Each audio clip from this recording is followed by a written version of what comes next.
Hello, शीतलच्या mini ब्लॉगमध्ये सर्वांचं स्वागत आहे। आज मी बनवणार आहे घरीच तूप। एक आठवडा साठवून ठेवलेली दुधाची साय आहे।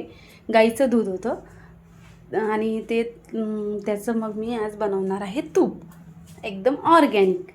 जाड कढई घेतली, त्यामध्ये ते 2-3 आईस क्यूब टाकलं दुधाच्या सायमध्ये, ते छान फेटून घेतलं आणि मग तापवायसाठी ठेवलं। 15-20 मिनिट तापवलं छान मंद आचेवर आणि बघा किती छान तूप झालेलं आहे। आणि त्याच्यात थोडं कलाकंद पण बनवून घेतलं, काहीच वाया जाऊ द्यायचं नाही, सर्व उपयोगी येते।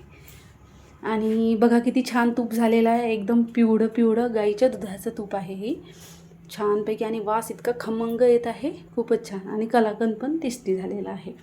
एक प्लास्टिकचा डबा घेतला, त्यामध्ये ते तूप टाकून द्यायचं। 10-15 दिवस तर आरामात जाते। ते सिद्धांसाठी बनवलेलं आहे, एकदम ऑर्गॅनिक तूप। बघा किती छान पिवळं झालेलं आहे। फक्त 1 वीक दुधाची साय आहे, त्याच्यापासूनच बनवलेलं हे तूप आहे। व्हिडिओला लाईक करा, चॅनलला सबस्क्राईब करा। थँक्यू। भेटूया पुढच्या ब्लॉगमध्ये। बाय।